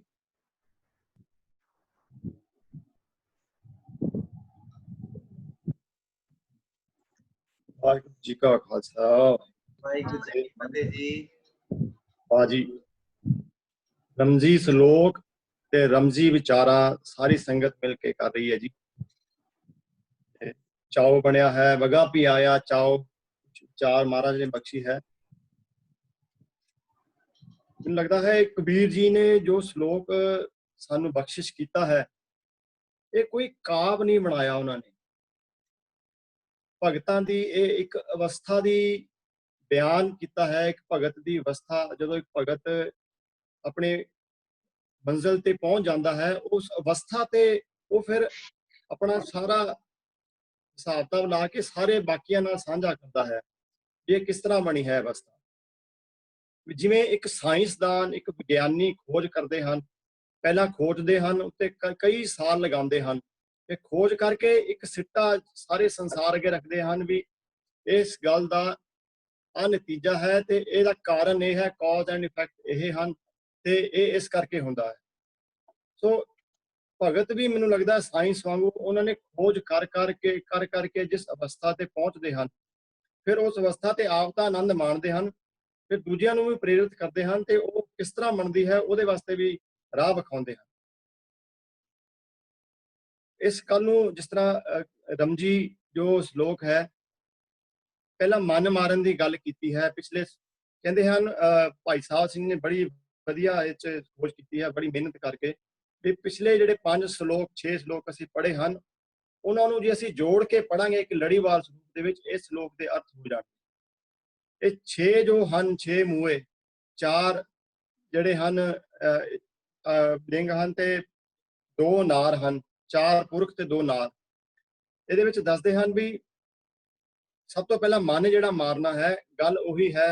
भगत फरीद जी भी इस गल नूं दसदे हैं, कहंदे आज मिलावा शेरी ताकम कुंजड़ियां मनों मचिंतड़ियां। जे तू परमात्मा नूं मिलना है अज ही हुणे मिल सकदा है। इन्नी भज दौड़ जिहड़ी इन्नी संसार इन्ने जप तप धर्म धर्म दे कर्म कांड जिहड़े चल रहे हैं वो इन्ना तुहानूं जंजालबाजी च फसण दी लोड़ नहीं। अज ही तू मिल किवें परमात्मा नूं तू अपना मन नूं मार, अपने फुरनियां नूं काबू कर ते तेरा हुणे लै तेरा हुणे मेल होएगा। सो इसे तरह असीं पढ़दे हां मन समझावन कारने कछुक पढ़िए ज्ञान। जिस तरह मन नूं असीं काबू करना है ते ਉਹਦੇ वास्ते शब्द का ज्ञान जिहड़ा है ਉਹ ਸਾਨੂੰ मिल जाता ਤੇ फिर ਅਸੀਂ ਜੇ शब्द का ज्ञान मिल जाता है ਸਾਡੇ ਕੋਲ बड़ा एक बाणी जोर आ जाता है ਜਿਹਦੇ ਵਿੱਚ ਅਸੀਂ ਸਮਝਦੇ ਹਾਂ ਫਿਰ ਅਸੀਂ मन बलवान हो जाता है। हाँ गुसाई दा पहलवानड़ा मैं गुरमिल उचुद मालड़ा सब होई छिंज इकट्ठियां दे बैठा वेखा आप। अगे आंदा बात वजन टमक भेरियां मल लथे लैंदे फेरियां ने हत्ते 5 जवान मैं गुर थापी दित्ती कंड जी। ਇਹਦੇ ਚ सब तो इंपॉर्टेंट है गुर थापी दित्ती कंड जी।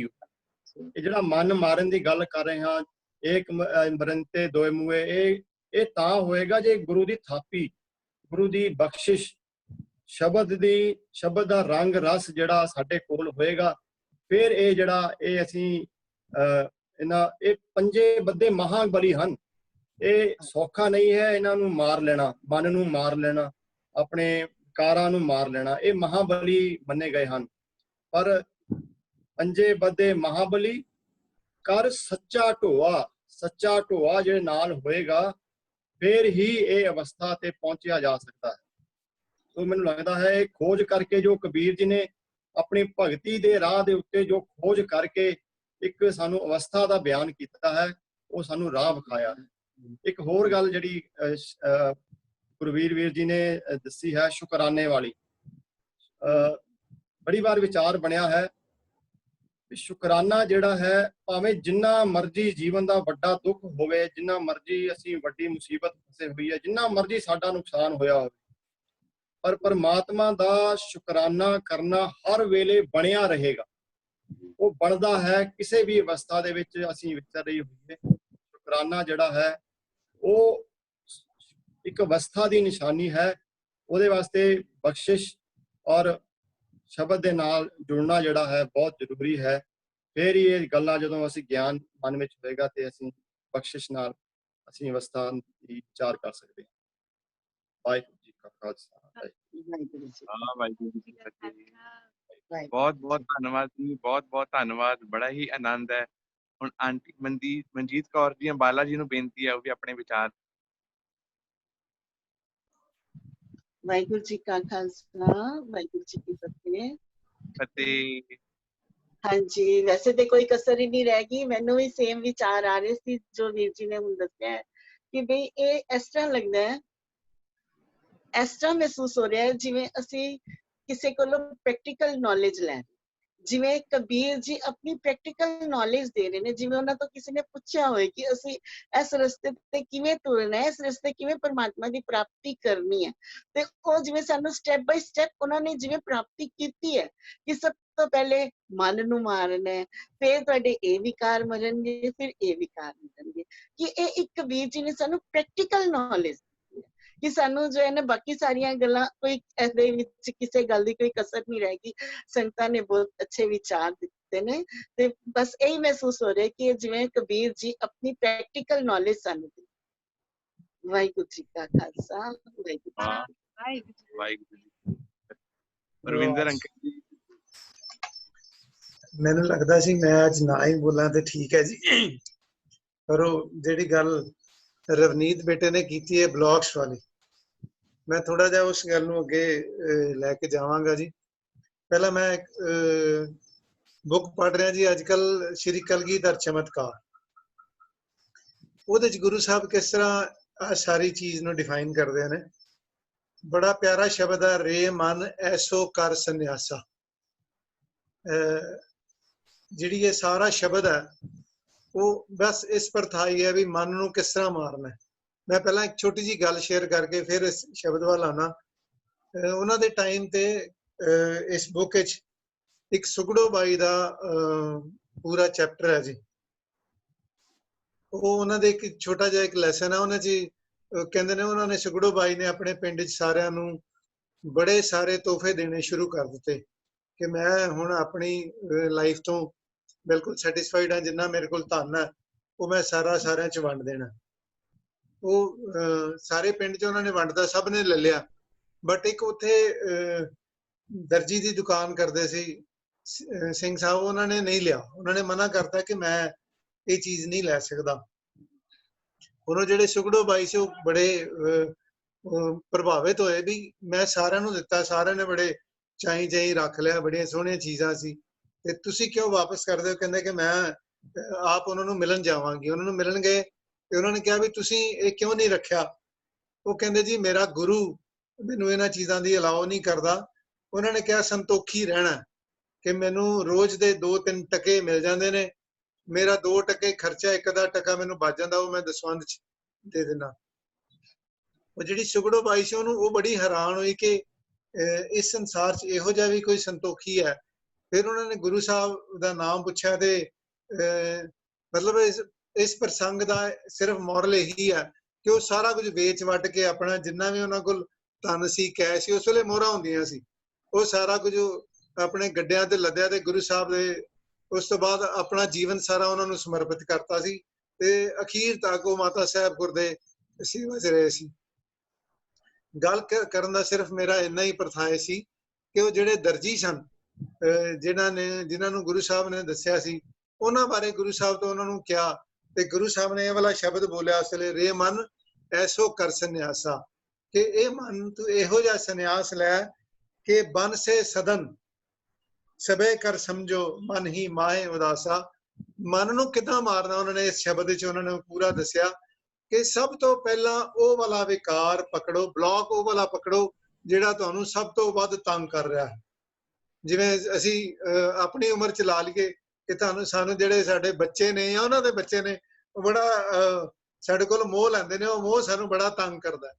ਉਹਨੂੰ ਅਸੀਂ ਰੋਕਣਾ ਸਾਡੇ ਲਈ ਥੋੜਾ ਜਿਹਾ ਮੁਸ਼ਕਲ ਹੁੰਦਾ। ਅਗਰ ਅਸੀਂ ਉਹਨੂੰ ਰੋਕ ਲਿਆ ਤਾਂ ਮਤਲਬ ਅਸੀਂ ਮਨ ਨੂੰ ਮਾਰ ਲਿਆ। ਅਸੀਂ ਆਪਣੀ ਜਵਾਨੀ ਦੀ ਉਮਰ 'ਚ ਦੇਖੀਏ ਸਾਨੂੰ ਕਿਹੜਾ ਵਿਕਾਰ ਤੰਗ ਕਰਦਾ ਹੈ, ਜਾਂ ਉਸ ਤੋਂ ਵੱਡੀ ਉਮਰ 'ਚ ਦੇਖੀਏ ਕਿਹੜਾ। ਹਰੇਕ ਬੰਦੇ ਦਾ ਇੱਕ ਵਿਕਾਰ ਜਿਹੜਾ ਹਾਵੀ ਹੁੰਦਾ ਉਹ ਇੱਕੋ ਜਿਹਾ ਨਹੀਂ ਹੋਏਗਾ। ਹਰੇਕ ਬੰਦੇ ਨੂੰ ਜਿਹੜੀ ਦਵਾਈ ਵੀ ਹੈ ਉਹ ਇੱਕੋ ਜਿਹੀ ਨਹੀਂ ਹੋਏਗੀ। ਕਿਸੇ ਨੂੰ ਕੋਈ ਸ਼ਬਦ ਚੰਗਾ ਲੱਗੇਗਾ ਗੁਰਬਾਣੀ ਦਾ, ਕਿਸੇ ਨੂੰ ਕੋਈ ਸ਼ਬਦ ਚੰਗਾ ਲੱਗੇਗਾ। ਕੱਲ ਇੱਕ ਵੀਰ ਜੀ ਨਾਲ ਗੱਲ ਹੋਈ, ਉਹ ਕਹਿੰਦੇ ਜੀ ਜਦੋਂ ਮੇਰੇ ਸਾਹਮਣੇ ਇਹ ਸ਼ਬਦ ਆਇਆ ਨਾ 9ਵੇਂ ਪਾਤਸ਼ਾਹ ਦਾ, ਕਿ ਉਹ ਜੋ ਨਰ ਦੁੱਖ ਮੈਂ ਦੁੱਖ ਨਹੀਂ ਮਾਨੇ, ਸੁਖ ਸਨੇਹ ਹਰ ਭੈ ਨਹੀਂ ਜਾਕੇ, ਕੰਚਨ ਮਾਟੀ ਮਾਨੇ। ਕਹਿੰਦੇ ਉਸ ਤੋਂ ਬਾਅਦ ਮੇਰਾ ਮਨ ਮਰਨਾ ਸ਼ੁਰੂ ਹੋਇਆ ਕਿ ਮੈਨੂੰ ਲੋਭ ਬੜਾ ਸੀ, ਪੈਸੇ ਦਾ ਲਾਲਚ ਬੜਾ ਸੀ। ਮੈਂ ਹੌਲੀ ਹੌਲੀ ਉਹ ਘਟਾਇਆ ਤੇ ਮੇਰਾ ਮਨ ਮਰਨਾ ਸ਼ੁਰੂ ਹੋ ਗਿਆ। ਮੈਂ ਸਾਰੀ ਸੰਗਤ ਨੂੰ ਇਹ ਬੇਨਤੀ ਕਰਾਂਗਾ ਕਿ ਹਰੇਕ ਸੰਗਤ ਲਈ, ਹਰੇਕ ਇੰਡੀਵਿਜੂਅਲ ਲਈ ਜਿਹੜਾ ਬਲੌਗ ਹੈ ਨਾ, ਉਹਦਾ ਆਪਣਾ, ਜਦੋਂ ਮਨ ਨੂੰ ਮਾਰਨਾ ਅਸੀਂ ਉਸ ਚੀਜ਼ ਤੋਂ ਸ਼ੁਰੂ ਕਰੀਏ। ਜਿਵੇਂ ਗੁਰੂ ਪਾਤਸ਼ਾਹ ਸਾਨੂੰ ਇਸ ਸ਼ਬਦ ਵਿੱਚ ਕਹਿ ਰਹੇ ਕਿ ਗਿਆਨ ਗੁਰੂ ਆਤਮ ਉਪਦੇਸ਼ੋ ਨਾਮ ਵਿਭੂਤ ਲਗਾਓ। ਇਹ ਸਾਰਾ ਸ਼ਬਦ ਆਪ ਜੀ ਪੜ੍ਹ ਲੈਣਾ। ਇਹ ਸਾਰਾ ਇਸੇ ਵਰਤਾਈ ਹੈ ਕਿ ਅਸੀਂ ਮਨ ਨੂੰ ਕਿਸ ਤਰ੍ਹਾਂ ਮਾਰਨਾ ਹੈ ਔਰ ਉਹਦਾ ਸਹੀ ਢੰਗ ਕੀ ਹੈ। ਧੰਨਵਾਦ ਜੀ, ਬਹੁਤ ਸਾਰਾ ਟਾਈਮ ਲੈ ਗਿਆ। ਵਾਹਿਗੁਰੂ ਜੀ ਕਾ ਖਾਲਸਾ, ਵਾਹਿਗੁਰੂ ਜੀ ਕੀ ਫਤਿਹ। ਬਹੁਤ ਬਹੁਤ ਧੰਨਵਾਦ ਅੰਕਲ ਜੀ ਦਾ। ਬੜੀ ਹੀ ਪਿਆਰੀ ਅੰਕਲ ਨੇ ਸਾਖੀ ਦੱਸੀ ਸਾਨੂੰ ਕਿ ਅਸੀਂ ਨਾਲੇ ਇੱਕ ਵੀ ਸੀ ਕਿ ਅਸੀਂ ਵਾਕਈ ਆਪਣੇ ਮਨ ਨੂੰ ਇੰਟਰੋਸਪੈਕਟ ਕਰੀਏ, ਕਿਹੜੀ ਚੀਜ਼ ਸਾਨੂੰ ਸਭ ਤੋਂ ਜ਼ਿਆਦਾ ਤੰਗ ਕਰਦੀ ਹੈ, ਜਿਹੜੀ ਅਸੀਂ ਆਪਣੇ ਉਹਦੇ ਤੇ ਕੰਮ ਕਰਨਾ ਸ਼ੁਰੂ ਕਰੀਏ ਹੌਲੀ ਹੌਲੀ ਹੌਲੀ ਹੌਲੀ, ਤਾਂ ਕਿ ਅਸੀਂ ਸਾਰੀ ਬਾਕੀ ਵਿਕਾਰਾਂ ਤੇ ਵੀ ਕੰਟਰੋਲ ਕਰ ਸਕੀਏ। ਮਨਦੀਪ ਕੌਰ ਜੀ ਦਾ ਹੈਂਡ ਰੇਸ ਹੈ ਜੀ, ਉਹਨਾਂ ਨੂੰ ਲਿਆਓ ਜੀ।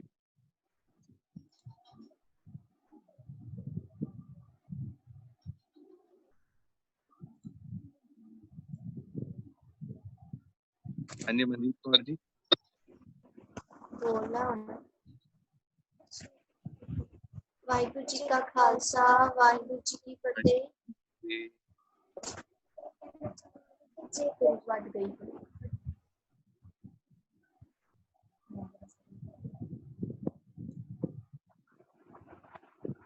ਜੇਕਰ ਮਨ ਨੂੰ ਮਾਰ ਲਈਏ ਤਾਂ ਸ਼ੇਰ ਸਾਡੇ ਅੰਦਰੋਂ ਆਪਣੇ ਆਪ ਹੀ ਖਤਮ ਹੋ ਜਾਣਗੇ।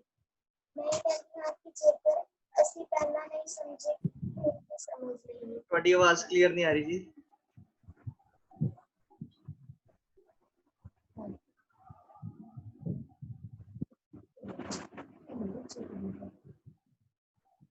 ਮੈਂ ਇਹ ਕਹਿਣਾ ਚਾਹੁੰਦੀ ਹਾਂ ਕਿ ਜੇਕਰ ਮਨ ਨੂੰ ਮਾਰ ਲਈਏ ਤਾਂ ਸਾਡੇ ਅੰਦਰ ਸ਼ੇਰ ਆਪਣੇ ਆਪ ਹੀ ਖਤਮ ਹੋ ਜਾਣਗੇ।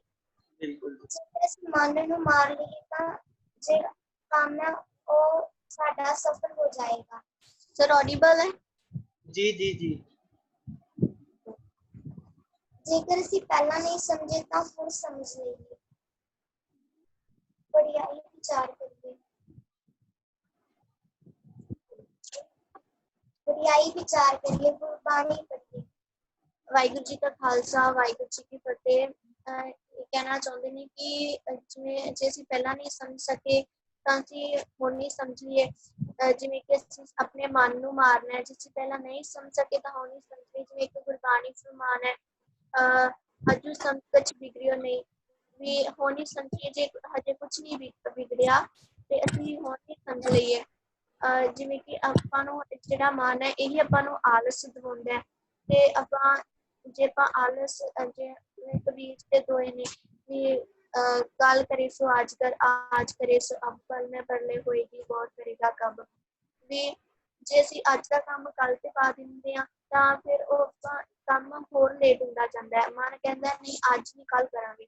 ਇਸ ਲਈ ਆਪਣੇ ਮਨ ਨੂੰ ਮਾਰੀਏ। ਜਿਵੇਂ ਸਾਰੇ ਇਸ ਦੇ ਕਬੀਰ ਦੀ ਸਲੋਕ ਵਿੱਚ ਕਹਿ ਹੀ ਰਹੇ ਨੇ ਕਿ ਆਪਣੇ ਮਨ ਨੂੰ ਮਾਰੀਏ। ਸਾਰਿਆਂ ਨੇ ਵੀ ਕਿਹਾ ਕਿ ਆਪਣੇ ਮਨ ਨੂੰ ਮਾਰਨਾ ਤਾਂ ਬਾਕੀ ਲੋਕ ਆਪਣੇ ਆਪ ਖਤਮ ਹੋ ਜਾਣਗੇ। ਵਾਹਿਗੁਰੂ ਜੀ ਕਾ ਖਾਲਸਾ, ਵਾਹਿਗੁਰੂ ਜੀ ਕੀ ਫਤਿਹ। ਵਾਹਿਗੁਰੂ ਜੀ ਫਤਿਹ ਜੀ ਫਤਿਹ। ਧੰਨਵਾਦ ਜੀ, ਬਹੁਤ ਬਹੁਤ ਧੰਨਵਾਦ। ਹਾਂਜੀ ਅਮਰਿੰਦਰ ਸਿੰਘ ਜੀ ਖਾਲਸਾ। ਵਾਹਿਗੁਰੂ ਜੀ ਕਾ ਖਾਲਸਾ, ਵਾਹਿਗੁਰੂ ਜੀ ਕੀ ਫਤਿਹ ਜੀ। ਫਤਿਹ। ਵੀਰ ਜੀ, ਅੱਜ ਦੇ ਕਬੀਰ ਜੀ ਦੇ ਸ਼ਲੋਕ ਦੇ ਅਰਥਾਂ ਦਾ ਭਾਵ ਵੀ ਸਾਨੂੰ ਆਪਣੇ ਮਨ ਨੂੰ ਹਮੇਸ਼ਾ ਕਲੀਨ ਕਰਦੇ ਰਹਿਣਾ ਚਾਹੀਦਾ, ਹਨਾ। ਵੀ ਜਿਹੜੇ ਵੀ ਸਾਡੇ ਮਨ ਦੇ ਅੰਦਰ ਨਿੰਦਾ, ਚੁਗਲੀ ਜਾਂ ਹੋਰ ਕੋਈ ਵੀ ਔਗਣ ਹੁੰਦਾ ਉਹਨੂੰ ਸਾਨੂੰ ਦੇਖ ਕੇ ਸਾਡੇ ਮਨ ਦੇ ਅੰਦਰ ਝਾਤੀ ਮਾਰ ਕੇ ਉਹ ਔਗਣ ਨੂੰ ਗੁਣ ਦੇ ਵਿੱਚ ਕਨਵਰਟ ਕਰਨਾ ਚਾਹੀਦਾ। ਜਿਵੇਂ ਸੱਪ ਮਹੀਨੇ ਵਿੱਚ ਇੱਕ ਵਾਰੀ ਆਪਣੀ ਕੰਜ ਜ਼ਰੂਰ ਲਾਉਂਦਾ ਹੈ, ਆਪਣੀ ਪੁਰਾਣੀ ਚਮੜੀ ਤਿਆਗਣੀ ਤੇ ਆਪਣੀ ਨਵੀਂ ਚਮੜੀ ਉਸਨੂੰ ਪ੍ਰਮਾਤਮਾ ਜੀ ਕੁਦਰਤ ਦੇ ਦਿੰਦੇ ਨੇ। ਤੇ ਸਾਨੂੰ ਵੀ ਸੱਪ ਤੋਂ ਕੁਝ ਸਿੱਖਣਾ ਚਾਹੀਦਾ ਵੀ ਅਸੀਂ ਆਪਣੇ ਹਫ਼ਤੇ ਬਾਅਦ ਆਪਣੇ ਅੰਦਰ ਝਾਤੀ ਮਾਰੀਏ ਵੀ ਮੇਰੇ ਅੰਦਰ ਕੀ ਗੁਣ ਆਏ, ਕੀ ਔਗਣ ਆਏ। ਜੇ ਕੋਈ ਗੁਣ ਆਇਆ ਤਾਂ ਉਹਨੂੰ ਵਧਾਉਣਾ ਤੇ ਜੇ ਕੋਈ ਔਗਣ ਆਇਆ ਤਾਂ ਉਹਨੂੰ ਖਤਮ ਕਰਨਾ। ਇਹ ਅਸੀਂ ਜ਼ਰੂਰ ਰੱਖੀਏ ਜੀ। ਵਾਹਿਗੁਰੂ ਜੀ ਕਾ ਖਾਲਸਾ, ਵਾਹਿਗੁਰੂ ਜੀ ਕੀ ਫਤਿਹ ਜੀ। ਬਹੁਤ ਖੂਬ ਜੀ, ਬੜਾ ਹੀ ਪਿਆਰੇ ਢੰਗ ਨਾਲ ਅਮਰਿੰਦਰ ਸਿੰਘ ਨੇ ਸਾਨੂੰ ਸਮਝਾਇਆ ਹੈ। ਹਾਂਜੀ ਹਰਪ੍ਰੀਤ ਕੌਰ ਜੀ। ਵਾਹਿਗੁਰੂ ਜੀ ਕਾ ਖਾਲਸਾ ਵਾਹਿਗੁਰੂ ਜੀ ਕੀ ਫਤਿਹ ਜੀ। ਵਾਹਿਗੁਰੂ ਜੀ ਕੀ ਫਤਿਹ। ਮਨ ਨੂੰ ਮਾਰਨ ਦੀ ਗੱਲ ਚੱਲ ਰਹੀ ਆ ਤੇ ਮਨ ਨੂੰ ਮਾਰਨਾ ਸੌਖਾ ਨਹੀਂ ਆ ਕਿਉਂਕਿ ਮਨ ਬਹੁਤ ਚੰਚਲ ਆ। ਕਿਉਂਕਿ ਕਹਿੰਦੇ ਆ ਨਾ ਜਨਮ ਜਨਮ ਕੀ ਇਸ ਕੋਮਲ ਲਾਗੀ ਕਾਲਾ ਹੁਆਸਿਆ ਹੋ, ਤੇ ਗੱਲ ਤੇ ਛੇਤੀ ਸੁਣਦਾ ਨਹੀਂ ਹੈਗਾ। ਤੇ ਸਾਨੂੰ ਚਾਹੀਦਾ ਕਿ ਜਿਹੜੇ ਗੁਣ ਦੂਜਿਆਂ 'ਚ ਹੈਗੇ ਆਪਾਂ ਉਹਨਾਂ ਨੂੰ ਆਪਣੇ 'ਚ ਲਿਆਉਣ ਦੀ ਕੋਸ਼ਿਸ਼ ਕਰੀਏ ਤੇ ਔਗੁਣ ਨੂੰ ਛੱਡਣਾ ਚਾਹੀਏ। ਤੇ ਸੌਖਾ ਤੇ ਹੈ ਨਹੀਂ ਆ ਤੇ ਗੁਰਸ਼ਬਦੀ ਵਿਚਾਰ ਕਰੀਏ, ਬਾਣੀ ਨਾਲ ਜੁੜੀਏ ਤੇ ਫਿਰ ਇਸ ਮਨ ਨੂੰ ਹੌਲੀ ਹੌਲੀ ਹੋਏਗਾ, ਇੱਕੋ ਦਮ ਤੇ ਕੁਛ ਹੋਣ ਨਹੀਂ ਲੱਗਾ। ਕਿਉਂਕਿ ਕਹਿੰਦੇ ਆ ਨਾ ਵੀ ਮਨ ਬਹੁਤ ਚੰਚਲ ਆ, ਗੱਲ ਕਿਸੇ ਦੀ ਸੁਣਦਾ ਨਹੀਂ ਆ। ਤੇ ਗੁਰਸ਼ਬਦ ਨਾਲ ਜੁੜੋ, ਵਿਚਾਰ ਕਰੋ, ਜ਼ਰੂਰ ਸਾਫ਼ ਹੋਏਗਾ, ਭਾਵੇਂ ਹੌਲੀ ਹੌਲੀ ਹੋਏਗਾ। ਵਾਹਿਗੁਰੂ ਜੀ ਕਾ ਖਾਲਸਾ ਵਾਹਿਗੁਰੂ ਜੀ ਕੀ ਫਤਿਹ। ਵਾਹਿਗੁਰੂ ਜੀ ਕੀ ਫਤਿਹ। ਵਾਹਿਗੁਰੂ ਜੀ ਕੀ ਫਤਿਹ। ਵਾਹ ਜੀ, ਬਹੁਤ ਪਿਆਰੇ ਵਿਚਾਰ ਸਾਰੀਆਂ ਸੰਗਤਾਂ ਨੇ, ਬੜੇ ਸੋਹਣੇ ਪਰਸਪੈਕਟਿਵ ਦਿੱਤੇ ਨੇ ਕਿ ਇਹ ਜਿਹੜੀ ਲੜਾਈ ਹੈ, ਜਿਹੜਾ ਜੂਝਣਾ ਹੈ ਮਨ ਦੇ ਨਾਲ, ਇਹ ਡੇਲੀ ਅਫੇਅਰ ਹੈ।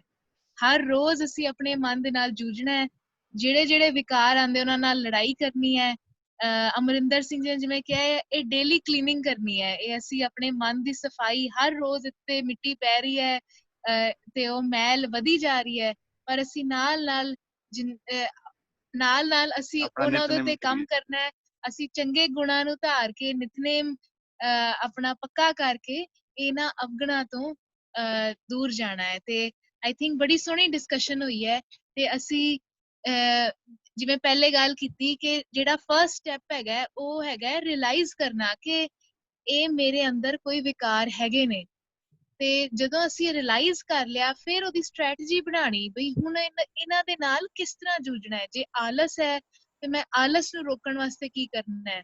ਜੇ ਮੇਰੇ ਅੰਦਰ ਨਿੰਦਿਆ ਦਾ ਵਿਕਾਰ ਹੈ ਤੇ ਉਹਨੂੰ ਰੋਕਣ ਵਾਸਤੇ ਕੀ ਕਰਨਾ ਹੈ, ਉਹ ਸਟ੍ਰੈਟਜੀ ਬਣਾਈਏ। ਤੇ ਅੱਜ ਕੱਲ ਜਿਵੇਂ ਅਸੀਂ ਦੇਖਦੇ ਹਾਂ ਬੜੀਆਂ ਸੈਲਫ ਹੈਲਪ ਬੁੱਕਸ ਆਉਂਦੀਆਂ ਨੇ ਜਿਹੜੀ ਕਿ ਤੁਹਾਨੂੰ ਹੈਲਪ ਕਰਦੀਆਂ ਨੇ ਡਿਵੈਲਪ ਕਰਨ ਵਿੱਚ, ਕਹਿੰਦੇ ਨੇ ਪਰਸਨਲ ਗਰੋਥ ਵਾਸਤੇ।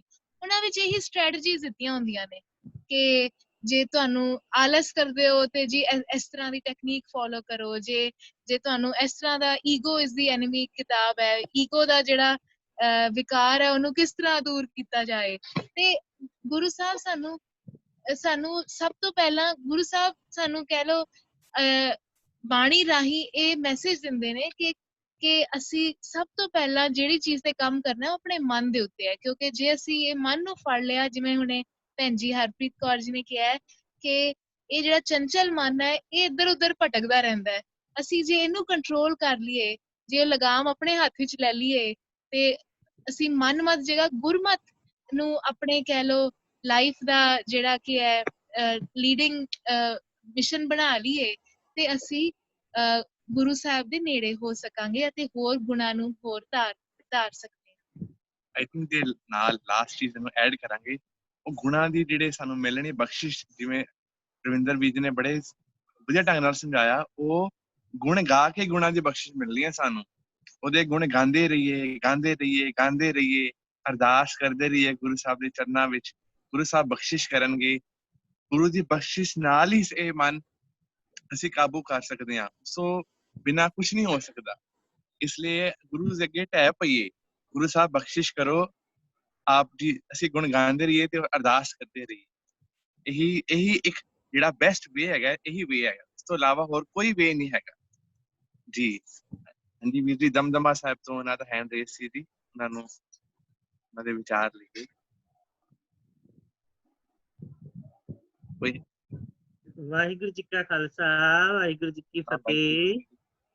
ਵੀਰ ਜੀ ਸੋਰਠ ਮਹੱਲਾ ਤੀਜਾ ਦੇ ਵਿੱਚ ਨਾ ਜਦੋਂ ਆਪਾਂ ਸ਼ਬਦ ਪੜ੍ਹਦੇ ਹਾਂ, ਉਹ ਚ ਇੱਕ ਸ਼ਬਦ ਆਉਂਦਾ ਹੈਗਾ ਸੋਰਠ ਮਹੱਲਾ ਤੀਜਾ, ਬਿਨ ਸਤਿਗੁਰ ਸੇਵੇ ਬਹੁਤਾ ਦੁੱਖ ਲਾਗਾ, ਜੁਗ ਝਾਰੇ ਪਰਮਾਈ ਹਮ ਦੀਨ, ਤੁਮ ਜੁਗ ਜੁਗ ਦਾਤੇ ਸ਼ਬਦੇ ਦੇ ਬੁਝਾਈ, ਔਰ ਹਰ ਜੀਓ ਕਿਰਪਾ ਕਰੋ ਤੁਮ ਪਿਆਰੇ, ਸਤਿਗੁਰ ਦਾਤਾ ਮੇਲ ਮਿਲਾਵੋ, ਹਰ ਨਾਮ ਦੇਵੋ ਆਧਾਰੇ, ਮਨਸਾ ਮਾਰ ਦੁਬਿਧਾ ਸਹਿਜ ਸਮਾਣੀ, ਪਾਇਆ ਨਾਮ ਆਧਾਰਾ, ਹਰ ਰਸ ਚਾਖ ਮਨ ਨਿਰਮਲ ਹੋਆ, ਕਿਲਵਿਖ ਕੱਟ ਨਵਾਰਾ।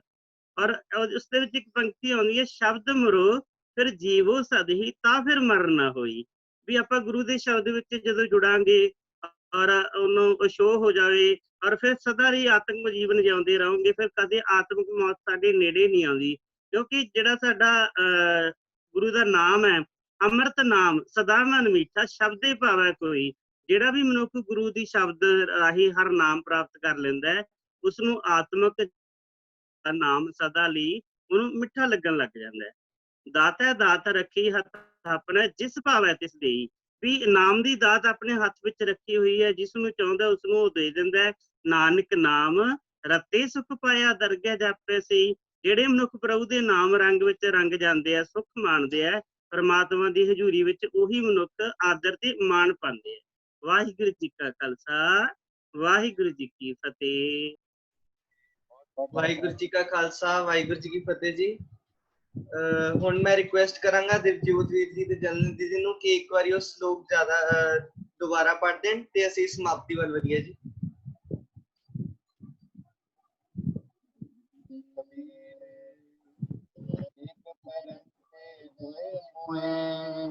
ਦੋਏ ਮਰਨ ਤੈ ਚਾਰ, ਚਾਰ ਮਰਨ ਤੈ ਛੇ ਮੂਏ, ਚਾਰ ਪੁਰਖ ਦੋਏ ਨਾਰ।